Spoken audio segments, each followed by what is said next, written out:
Hello everyone, today we talk about the free and servile massari. Massarius, it's a Latin term deriving from mansus, which was the average unit of land in essentially was a medieval Frankish thing most of all, but it became even to determine it was extending the whole manorial system eventually, and Massari being the tenants of these units of land, and essentially working on them for the lord that owned them in practice, so that Massarius had held the title of tenant in fact, but the land was worked on behalf of the lord, who imposed through contract, we can say, the modalities of working on the same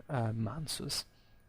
And today we talk about this because there is a general differentiation that happens during the Middle Ages between the different kind of mansus that existed, that were the servile one and the free ones, the ones who were respectively worked by the serf and the freeman. And however, as we know, during the High Middle Ages, even if it was extremely gradual and progressive, there was incidentally something that went the other way around from the perspective of the same workers of that land. In the sense that the difference between that existed and was pretty well marked juridically at the beginning of the era between freemen and serfs kind of got blurred. So how is that differentiation instead between the pieces of land actually took place on the basis of that ancient juridical distinction? We're gonna check it out. So originally speaking, the serf that came to work on the lord's land was usually really operated by a much greater burden than the one of the other free massari, because being a serf, he couldn't basically have a contractual power. I mean, he had just to obey his master, and and the lord could ask literally anything at that point, on the base of all the very variable economical needs that the manor had, that the lords could have. The manorial system wasn't at all something static and with very slow. I mean, at this point the situation was extremely fluid. There were a lot of lords who failed in some way. There was a lot of warfare going on, so there were lords that were fighting each other constantly. So the situation could really change quite all of a sudden, thinking about the invasions, etc. of this period. So there could be emergencies for which the lord would exploit those who he could really they could really exploit as serfs or even slaves, because here even maybe we will treat it in another video, but there wasn't much of a difference at some point. And the situation instead, the relation between lords and freemen was initially something very different, in the sense that with the freemen, the lords established certain precise agreements, obviously juridically checkable and sanctioned, that implied, the actual amount of work in terms of days or weeks, and were therefore much more tied to to what the original conditions were, so that lords couldn't impose to the freemen something, something that they had not agreed on. And as you understand, this is a very ideal and theoretical difference, because as we know, during with the establishment of the feudal system during the High Middle Ages, there was a progressive shift, as we were saying, towards the contrary. That is basically that the freemen couldn't in practice afford to have that contractual power, because it's not that lords played by law just for fun or for a great respect for authority. As a matter of fact, authority was central authority at that time was vanishing, was very weak. So it's evident that when the freeman was too poor, as much as a serf in practice, his freeman status basically equated to nothing. If you work the land and you need to survive, because the crop rate is extremely low, and if you don't eat, you die, obviously. A freeman would even, kind of surrender his own status to a sort of servile work, so that at least he could see granted by a lord at least military protection. Being the time of second invasions, if you were a freeman living in an isolated or even just in a peasant community that, however, didn't produce much, because the property was small or even middle-sized, and all you could think of was working land and not surely arming yourself effectively against raiders, against other rapacious lords, or even foreign invaders. What was the point of continuing like that? It was much easier to seek for protection and to surrender part of your personal freedom that in practice, materially, didn't make you survive in a much different way compared to a serf. This shouldn't be stressed excessively, in the sense that, contrarily-wise to prejudices, the life quality and even the political and military power of peasant communities was much higher than in the following centuries. Like, it's basically from the 14th century that the peasant communities are framed and subjugated into a system from which they cannot escape anymore.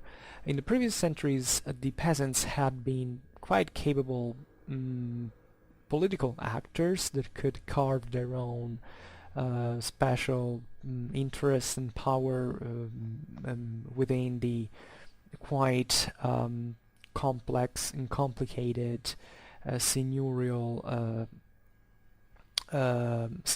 world, because there would be lords fighting constantly one against each other, and then lying maybe with the king, and the other with the monastery, and the other with the peasants, in fact, or even with the city. It's plenty of that, even up to the 13th century. So that tells you that the peasants could also have a bit more of of actual power, especially when after the rebirth of the year 1000, that saw the confirmation of feudalism as a political system, but it really made the ancient rural lords getting in economical crisis, and other local communities, sometimes also very humble, like the peasant ones, growing once again.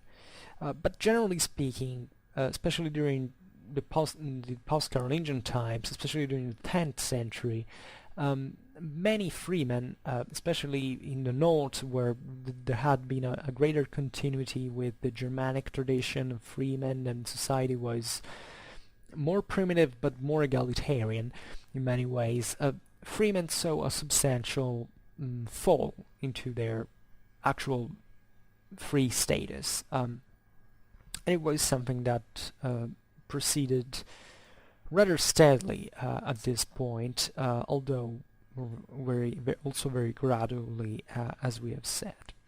So in the Carolingian polyptychs, the polyptych is a document that basically contains details about the lands that a noble owned. So it's a very precious kind of source, because sometimes it even allows you to know how many peasants lived in those lands, who they were, at least family groups, etc., or how much they were paid, for instance. So in the manorial system, it's extremely important, and it's present in wide areas, especially in the more agriculturally advanced ones that incidentally had been at the core of the same Carolingian power. So it was where the feudalism was firstly and eventually more developed than in other areas of Europe. And in these polyptychs, what you find that something very curious at this point that answers our original question about why eventually there was a differentiation between servile Manse and so-called ingenuous ones. Ingenuous, it has to come in this sense meant from Latin. Ingenuous meaning free, practically. That means not tied to anyone. So what we find in the polyptychs is that the Manse are denominated at this point as servile, even when certain freemen came to work on it. And vice versa, it's witnessed that that a mansus kept being called ingenual or ingenuous, how you want to call it, and therefore to be connected to a less a less demanding work on it. When it passed to be worked by a serf. This is very interesting, isn't it? I mean, this basically implied that it doesn't matter who you were as an individual, because that didn't care anymore. I mean, it didn't matter anymore. What it mattered was the seigneurial perspective at that point, and how those mansi were thought to be worked, and how much revenue you could make out of them. Practically, here the piece of the land unit became to inherit the kind of working regime that had existed in origin, independently from the juridical status of the people who worked on it. This evidently came, first of all, from, who decided this? Obviously the lords, because the land belonged to them.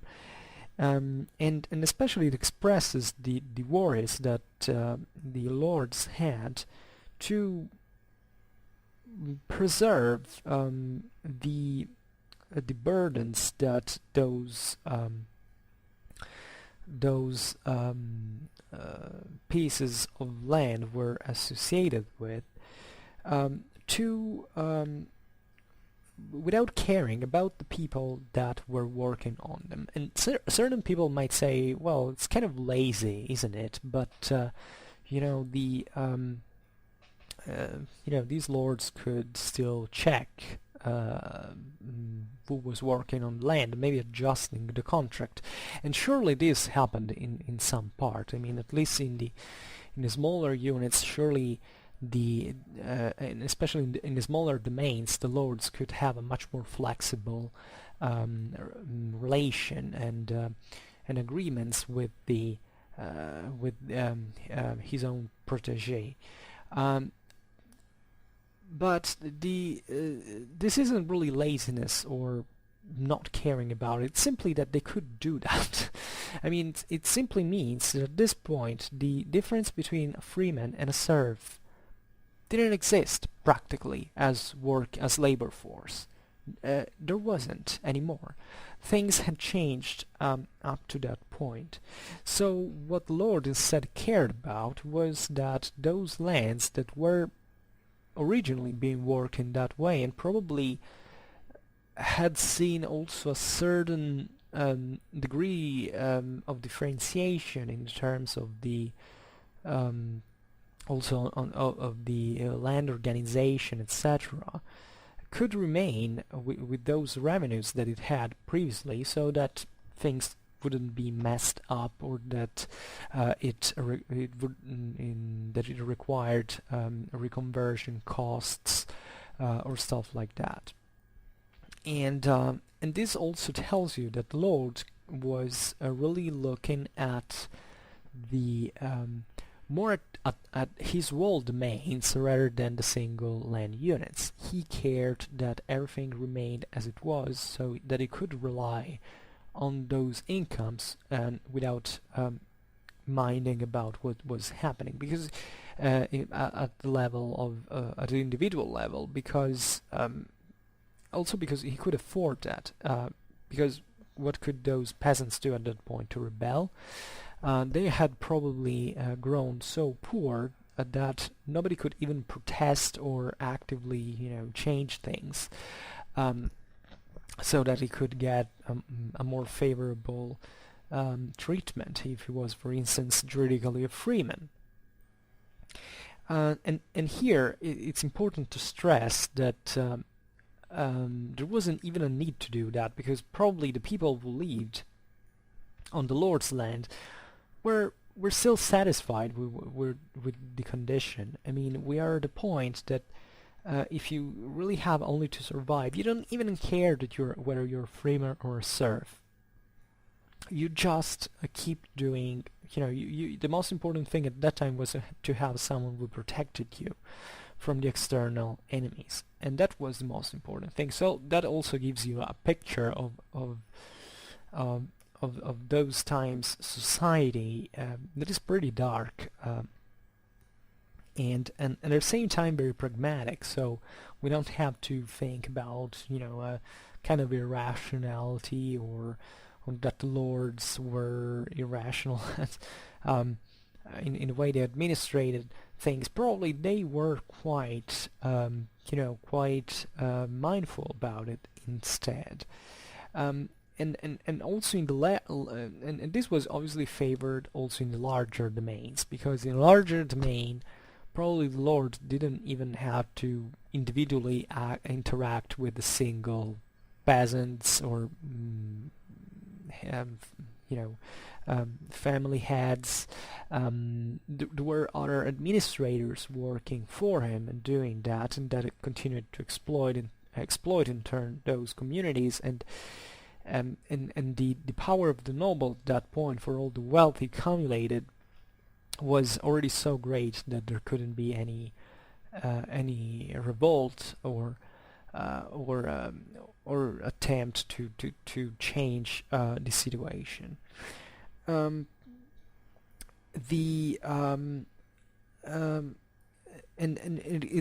what is interesting also here is that, however, the juridical distinction still remained. This is also another point, in the sense that if you were a freeman, let's say, and you or let's make better the other example, which is maybe even more meaningful. If you were a serf, so you have no personal freedom. Your parents didn't. Supposedly, you were kind of used to be a serf, and you became a tenant of an ingenuine Mansus, So a mansus that was worked according to a regime that was being thought originally for a contract, in a contract for freemen, you you would remain a serf juridically, because that didn't change anything. However,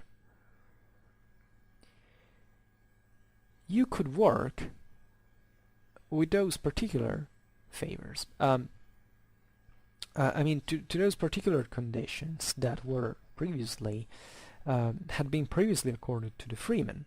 Yet, and this is the onion, I'd say, you could still be, used by your lord in the old way, because the lord at that point was the arbiter of everything you could do. I mean, if you wanted to get married and have children, the lord had to decide if you could marry, or maybe to demand some conditions.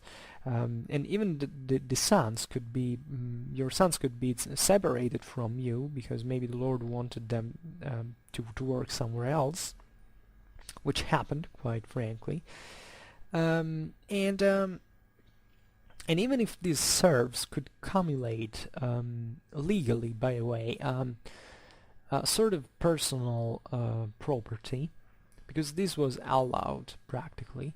At your death, the Lord would take part of what you had accumulated.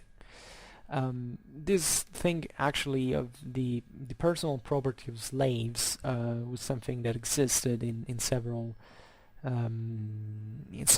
societies, also in the Hellenistic one, etc. It was practically aimed at accumulating enough money to eventually buy your freedom. So this tells you that practically also some kind of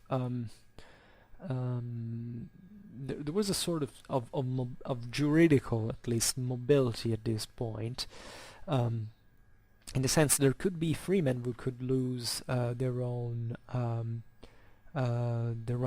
juridical status, maybe through, because they did something wrong, because they committed a crime. This was present in the laws at the time. But at the same time, the serfs could buy their freedom at a point. And the interesting thing, though, is that at this point there wasn't much of a overall growth, that especially in the hands of the poor. So the tendency was all unbalanced in favor of the lords, and the majority of the population would see a sort of steady worsening of their life conditions. So what else could I say about this? Well, I think this is just a general consideration. I don't want it to be particularly meaningful or anything, but what is important here is really to understand the perspective of all involved, because many people have read certain changes and dynamics as if, from a modern perspective, like today's slavery doesn't exist anymore in our at least in Western world. Even though, and this is interesting, we are kind of, the workers' rights sometimes are being a bit weakened by our rhythms of production. We are in a moment of economical crisis. So, just as back in the day, when there is an economical crisis and things kind of get wrong economically, there are a lot of people who say, you know what, I'm poor, I can't afford to pay, my rent, that's my life, I can't have this or that political view, I don't care. But the problem for me is to have money, like to live a normal life. So, aside being pushed to work in maybe, obviously in worse conditions, but in order to get that money, which is an issue indeed, but the important thing, and this is subtle, and this is what I'm interested the most in, because I'm not much of a social justice fan. To me, there is just justice, then the rest is a bit... my idea is that your mind is kind of saying, I don't care about the state anymore. I mean, I kind of don't care about the public wealth in a broad sense, like that the society works, that laws are respected. I just think about my own interest. So I don't care if for earning money I have to break the rule. I have to, even start depending on someone. The important is they can live with a certain standard of quality, and this is what happened here in the 10th century, roughly. That together with the economical decline, the new phase of this kind of iron century, because there was a lot of warfare going on, seemingly a dark period in especially from the contemporary historiographical perspective. What you see here is also decline in the concept of a central authority, of state, of public, of law. I mean, when we talk about this the manorial system, we're talking about a world into which the idea of private power in opposition to a public one, it's actually quite strong. And this doesn't depend just on the fact that most of the Carolingian territories already owned originally a mindset that was completely extraneous to the idea of a centralized power, like in the Roman model of the term, etc. But it's that even where there was something public, or when, like if you take Italy for instance, compared to northern France, was before the Carolingian conquest, it was a much more publicly oriented system as a kingdom than in Francia. But even there, what you find is when the feudal system expands with manorialism, even the local political culture becomes more tied to the idea of personal bonds rather than what the king says, and this in turn created feudal culture, feudal civilization that in many ways was, we think about chivalry, or it was positive in many ways, but in some measure, and the Ancien Regime was basically founded on what was founded here in post-Carolingian times, because it remained practically the same. It's the idea that you have certain prerogatives not because there is a common good deriving from them, or better, theoretically, it had been so, in the sense that the Lord was, quite, as we said, contractually asked to assume the protection and even to respect the rights of the local communities. So there was obviously always some, in some measure, the continuity of the existence of a sort of social good, and etc. But the idea is that these prerogatives are kind of untouchable.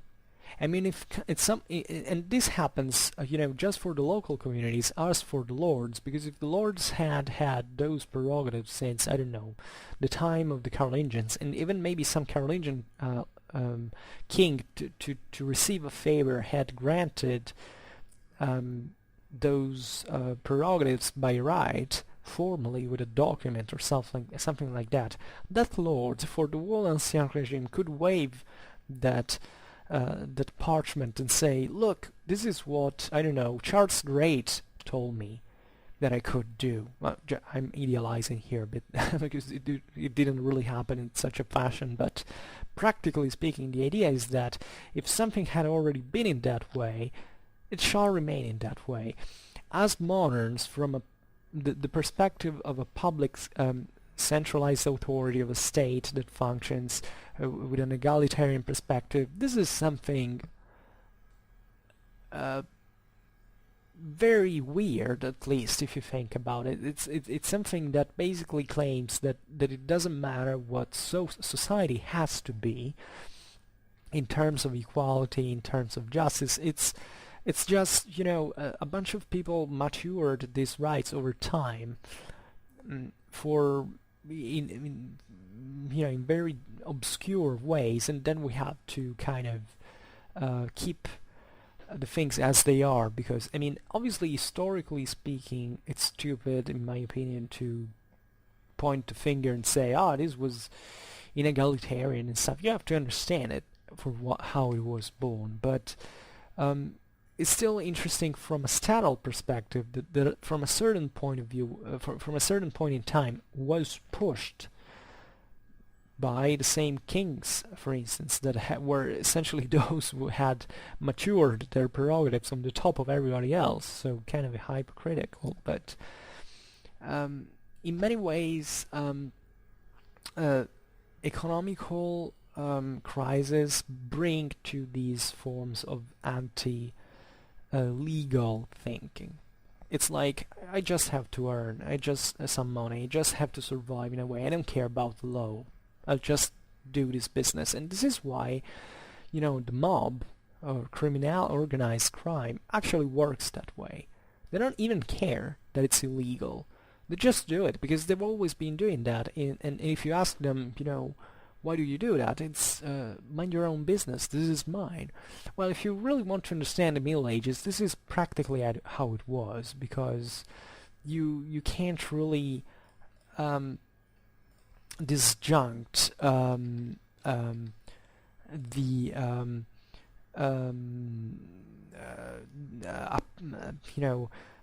protection by a payoff. If you look even at tribal societies, that was what it was, but it's still fascinating that paradoxically the tribal society in its purest form, let's say, as if there was something like that, but which there isn't. But it was in a certain sense much more egalitarian, because at that point, since every individual was meant to mind his own business, they paradoxically had reached legally already the idea that everyone is equal and has his own rights, if he is a freeman, of course, because tribal societies had slaves.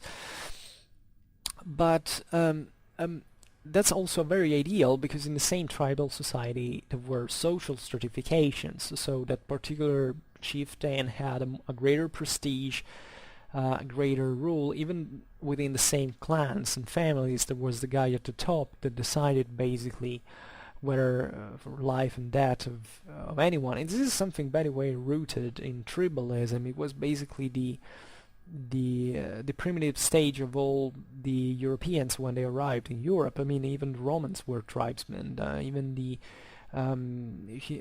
the Greeks were tribesmen, originally speaking. So it's interesting, because all across history you can trace this eternal struggle between those who wanted to make society a private business and those who wanted to make it a public one.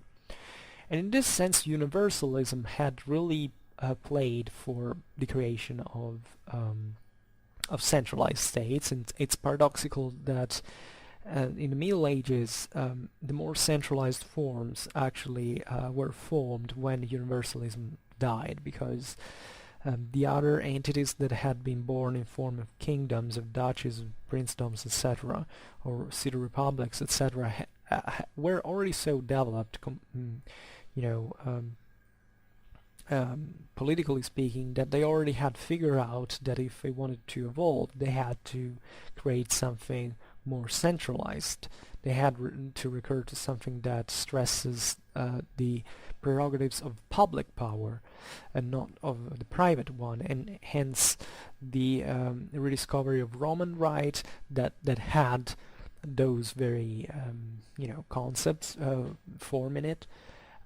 So it's kind of an interesting story, and maybe I went a bit too distant from the main point, but I think that this differentiation here has to be understood on the perspective of the individual peasant rather than even the effective, because let's talk about the serfs for a little while. Here we talk about the serfs as if they could do literally everything for their own masters, but the lower lords in the manorial system.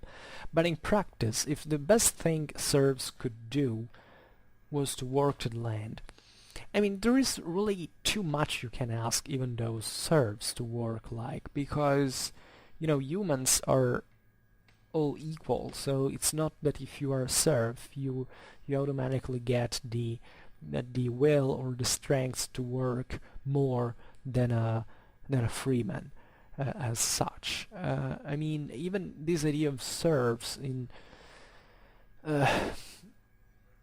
it has to be a bit to reconsidered. First of all, not just at the light of, you know, of the fact that that Carolingian slavery was a bit different from the Roman one, and that even in the Roman one there were sensible variations over time, but just for the fact that serfs weren't just, you know, people, especially in small communities, weren't really those guys, you know, like sent like to concentration camps and like you could find in the latifundia, for instance, of the more developed societies. They were kind of helpers. There were people who, especially in the manorial system, serfs could even rise to very prestigious positions if they were particularly faithful to their lords, and so following their families would become actually a great part of European nobility at this time during feudal age came from serfs who maybe had been appointed as guardians of certain castles, and maybe their masters had died in the meanwhile, and they had remained in material control of those castles and had created their own lordship. This is how basically thing happened. So never study this moment in history as, you know, this dramatic fall of the freeman, and neither give it for granted as you know, as a mild thing, because there were also a lot of clashes that occurred. Think about the Ständiger Revolt in Germany, where the Germans were largely you know, you know, not habituated at least to feudalism.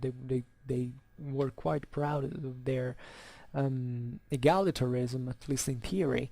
At a certain point, were began to be ruled by these Frankish lords who wanted to subjugate them and to make them lose their freedom, and they did something that was inconceivable for a Germanic mindset. That was that freemen allied themselves with the slaves to fight off the aristocracy. They failed, by the way.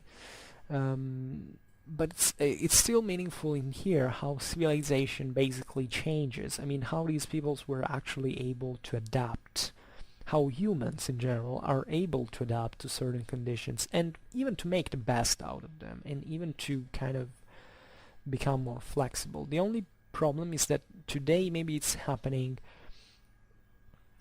with other parameters that sometimes are a bit more unchangeable. I mean, but this is also very relative in terms, you know, it was probably much more difficult to change the world back then than it is today, as a matter of fact. But there could be situations in which things would be difficult. Take, I don't know, World War II. Think about the totalitarisms, and I wonder, was it more difficult for, I don't know,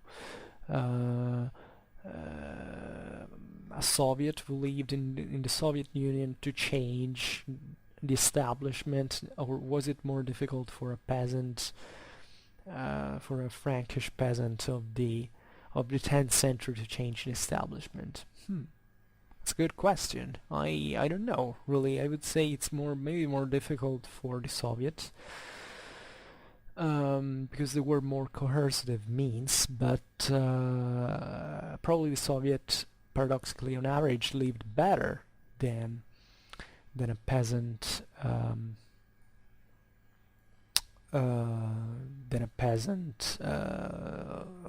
the 10th century, and this implied that the peasant of the 10th century maybe lived in such conditions that he would think it would be, however, useless even to change the establishment in some measure. I mean, yeah, now I'm getting too philosophical and I'll cut it off, but I think it's important to wonder what the human individual perspective really was in order to understand history, because that's really what we most of the times we don't have, because we can't really talk with those guys, and we would probably be very surprised to actually know what they really believed. Maybe some of them were even happy about that. I mean, probably, the guy living in the Soviet Union could have a dear life in many ways, but he still thought that I don't know, the motherland was doing good for the glory of socialism and all this stuff, and he maybe today, if he's still alive, he says, I lived better in the day than in today's Russia. Who knows? There are people, I know people like those, and because I talked extensively with it happened to me, would talk with people with that background, not of that age, telling the truth, but mind is very powerful sometimes, and exactly because humans are adaptable, sometimes you can be very scared thinking about what they are able to adapt to, because sometimes it's really like a nightmare, and but yet you have to survive. Okay, so I hope you enjoyed this ramble, although I kind of talked a bit more because I had already finished what I wanted to say, so I wanted to add something to it, not to sound too lazy. But yeah, here it is, and if you enjoyed the video, please share it, or leave a like, or just subscribe to my channel. And as always, I thank you very much for listening to me. And if you have any question, please feel free to ask. And for now, I wish you a nice time and see you next time. Bye.